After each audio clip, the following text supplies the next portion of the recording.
Hi guys, welcome back to another video. This is, if you follow me, I had done ABS rings on the back of these drive shafts recently, and I spoke about a fuel pressure or running issue that I have with it. I bought this thing like this, and right, what I'm doing now is I'm just out of pulling it in.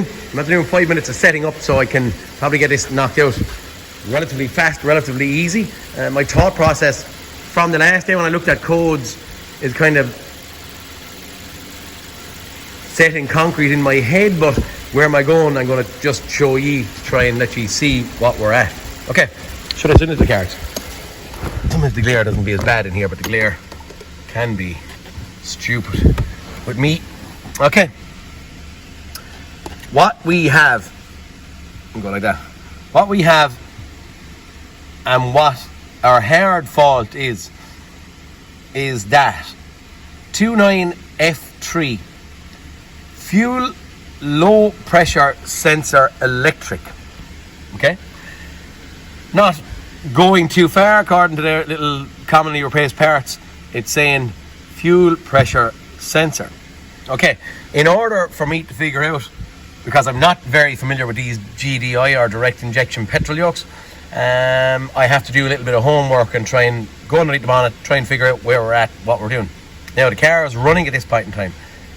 It's going to be noisy probably underneath the bonnet, but I don't want to go along and I don't want to turn it off. I'm going to ignore this stuff right now. D-NOx catalytic converter. I'm saying if we have engine running bad because of this, it's going to affect our exhaust system.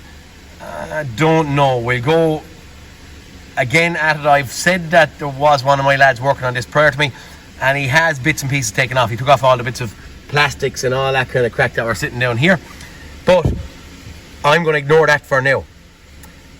Characteristic field thermostat actuation, God knows, means nothing to me. Again, we're not going to worry about it right now.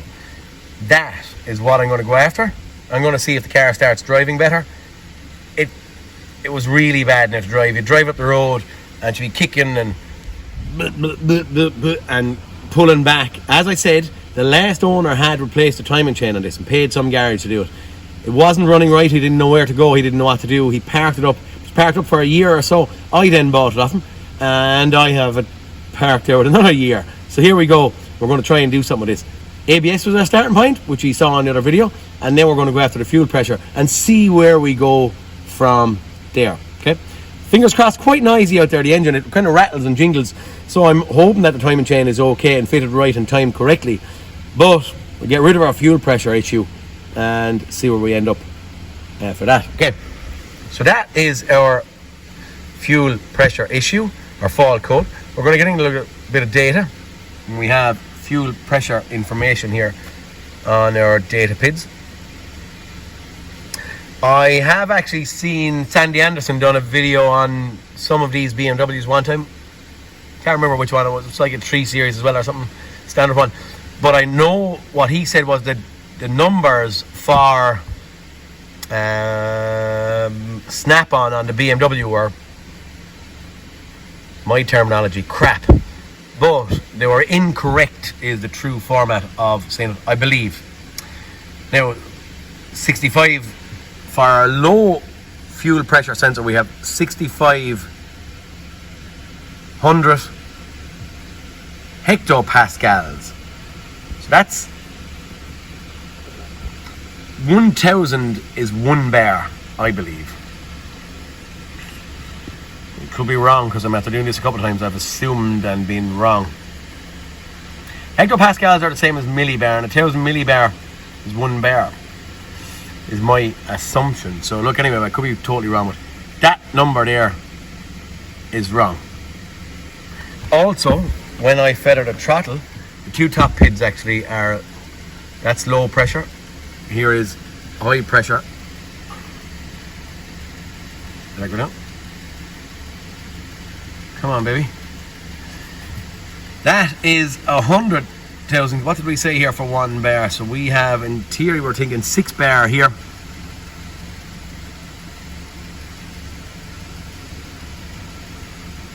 Would be 100 bar. Yeah, we're hitting 100 bar, I believe, here.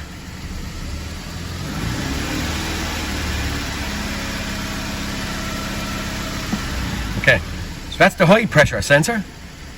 Here's the low pressure sensor, no change in that. Whatever we do, we've no change in this. Let's go out and find this low pressure sensor. Even the dog is getting tired. Friday evening. Okay, what have I done? First of all, I've looked in at the fuel pressure system to try and see what way it works. As I said, not familiar with it. Engine is running now. I'm just going to try and stop or inhibit, cycling key on and off and losing numbers on scan tools and all that kind. If we look in there, they say it's very similar to a diesel system. There's our fuel rail. There's our fuel pipes going into our injectors. There's our high pressure fuel pressure sensor on the back of the rail. We'll go back a little bit further. Here's our fuel feed. It's hard kind of to see without the plastic. Here's our fuel feed up. This is the low pressure side, I'm believing, coming over here to our high pressure pump. So the low pressure is coming in here, high pressure is coming out here, out as far as the actual rail. Okay, and I know the engine noise is there, so apologies. Now what I'm calling, that sensor is what I'm calling to be the low pressure fuel sensor. Okay, what I might do is I might grab, where is my scan tool? I'm going to grab a scan tool. Look at numbers, or at least we can see numbers. Right, so we know that's here. Now I've got this multimeter out, okay? On the multimeter, probably would like if it was somewhere where I can, it's not as noisy. We've little to no voltage at this point in time. We're on a 400 volt scale. Maybe we'll go to a 40 volt scale now. So we've 0.18 of a volt. Where are we and what are we doing? The 3-wire sensor. I'm trying to stick that stuff in there. He is good. Anyway, 3-wire sensor. A brown, kind of yellow, and a white. But we got that. Brown, kind of yellow, and a kind of white. The brown is the ground. Haven't got it on the wiring diagram, or at least I didn't look too hard. I'm going to back probe the white wire at the far side of the sensor. I have 5 volts there. What that 5 volts is doing for me, or where I even started, so where I started with a ground wire here, so I used my own ground, which gave me 5 volts. So now I knew that was the 5 volt reference, because it was the only 5 volts I had into those 3 wires. I had what you saw a moment ago. We'll go back in. I had the 0.18 of a volt on the middle wire. I had the 0.18 of a volt on the middle wire, and then I had the 5 volts there.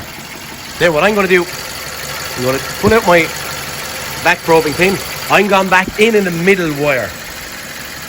The middle wire is normally the sensor or the signal wire.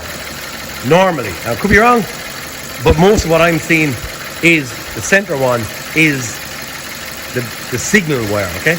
And on that signal wire right now we have 0.18 of a volt. I'm going to pull off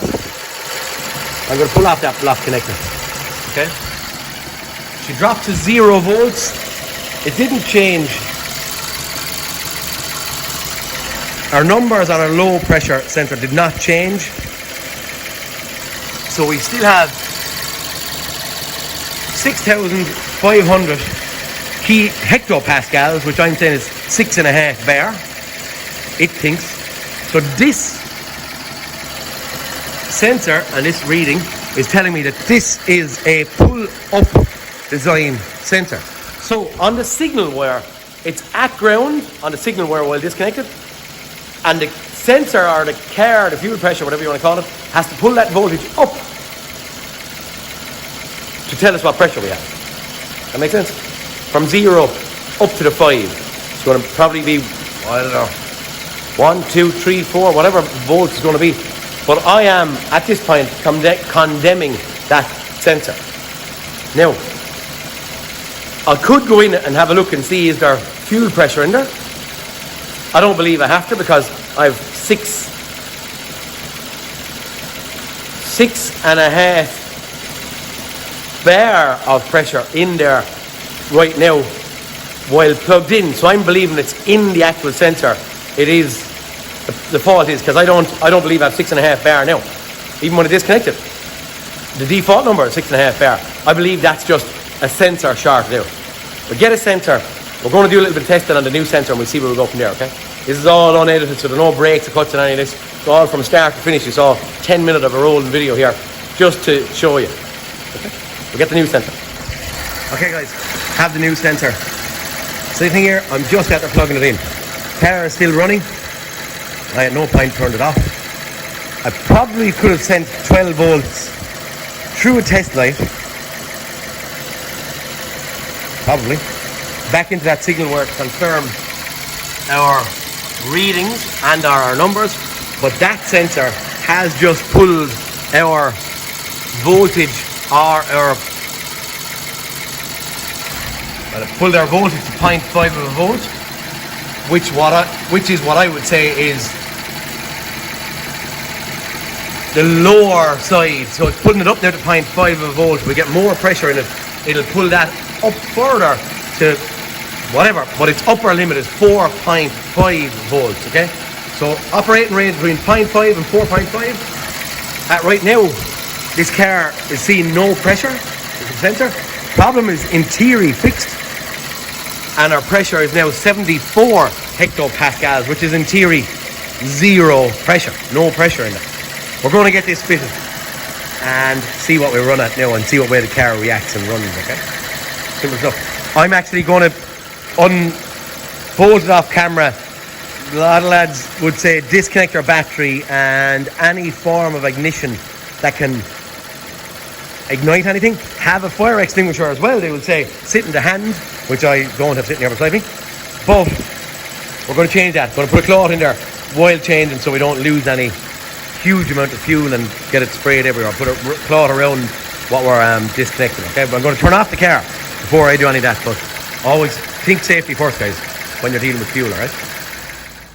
Okay guys, I have just pulled off my block connector again and I have cracked it. It's a 24 spanner to get it out. I released it out very slowly, so kind of like if you were undoing a radiator cap.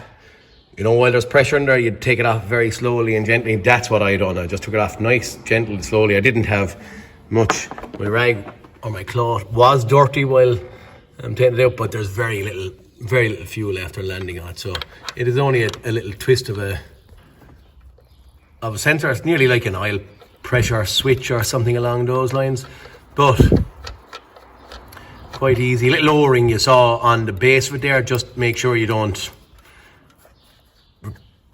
put this thing or replace or put it back in without being sure that the O-ring is in there. Maybe there is a torque setting for this. I actually do not know. As we slipped while holding the camera, I do not know, but I'm just going to give it a nip.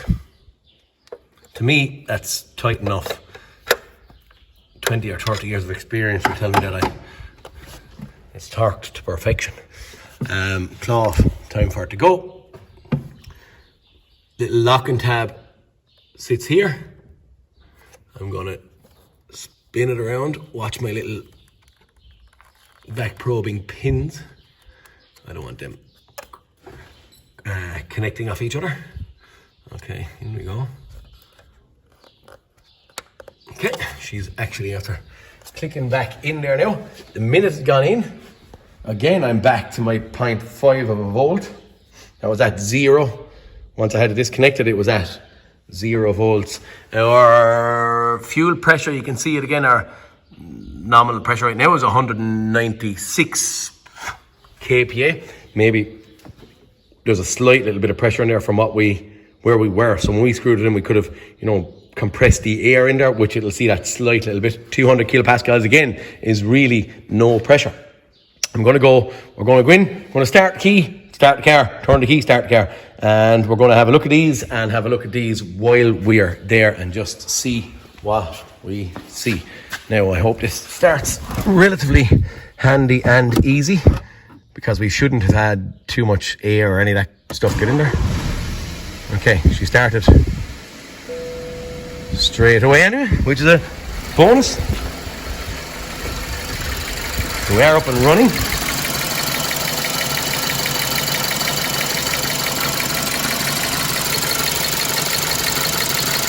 We had a number of 6,500 kilopascals, what we said, 65 psi.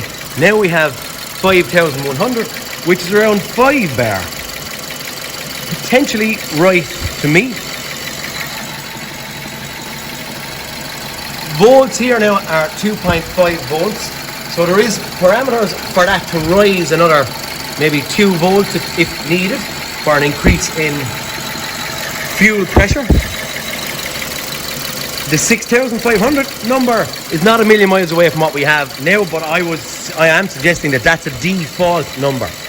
It's just defaulting to it because there was a short or some kind of an issue inside that circuit while that was at 0. So I'm not paying any too much attention to that.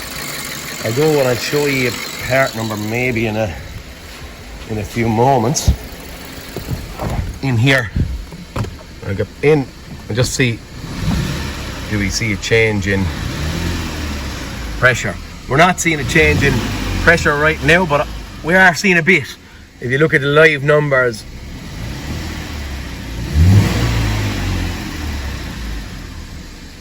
it's not astronomical. 54, 53.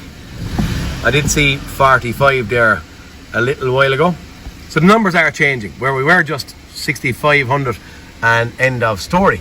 We'll go back and we're going to actually look. Is that changing more actually now than what it was? The high pressure. Going to go back with the codes. Back. I'm only just looking at the codes. Maybe I shouldn't. Maybe I should have just cleared. Continue. This was a hard fault. It was coming back straight away. All I had to do is now potentially we are going to get those other. We could get other fault codes back. That map or whatever it was in there and stuff. But right now, our hard fault that we had is gone. Just while I was talking, that came back. So now we look at the possible fixes here. NOx sensor, camshaft position sensor, oxygen sensor, bloody blah. What I believe is this thing is going to have to get out on the road now for a spin, just to let, I suppose, the exhaust system, I'm trying to get rid of the glare, try to let the exhaust system settle down and get back into a rhythm and see where we're going on this. Give it a drive. Right now all the videos on my fuel pressure sensor system and circuit. We may even go and do another one on that, but for now what I'm recording is that pressure, low pressure fuel pressure sensor. Okay, that's kind of it, lads. I don't know. Hopefully for now, small stupid fuel pressure sensor on the 3 Series BMW, small and stupid, but hopefully someone will get a gist of that. And again, it's back to the normal of what I'm saying. As I said there, signal wire 0.5, 4.5 operating range. Below 0.5, fault, low, short circuit, whatever it may be. And above 0.5, again, same, short circuit, open circuit, whatever it may be. But they don't use that 0.5 and 4.5 or above or below. It's only between 0.5 and 4.5. Simple enough. 3 wires, easy to test, multimeter, not that hard. Get in and have a look at them, okay? Boys, Peter Kennedy signing out. I hope you found something nice and somewhat interesting in this, and I'll see you all in the next cartoon. Boys, Peter Kennedy signing out. Have a good weekend. Okay guys, bonus footage. I know you can see me as much as the other thing. Just went off for a spin there now just to see what way it's reacting. What I have is I'm low on fuel, 17 miles it's saying to needing fuel. There's just one frame of thought or thing that's happened to me. The next one is I had a traction control light when I was going up the road, but if you can see here just on ABS I'm having little glitches and stuff in the rear. So right rear, left rear. Front is nice and clean, there's no higgledy-piggledy at all, so that I may have damaged the sensors or got the sensors damaged while the rings went out of shape on the back. We had the rub marks on the last video, and what I'm also going to do is I'm going to show you what we have back in engine management, just as I said there, as bonus footage. So this is what our next video is going to have to go after. I have, and I can feel an intermittent misfire. Combustion misfire, the second one I think I'm going to go after because we saw this one. Combustion misfire in cylinder 1, and then misfire at low tank fuel level. So I don't know, we'll get us up a fuel in it and just see. I don't believe that this is going to be related to fuel, but anyway, it's telling us that there's not enough fuel in it. We'll get fuel, we'll monitor, we'll see, and we'll start another video on these whenever it's going to be, okay, next week or something. Okay guys, talk to you soon.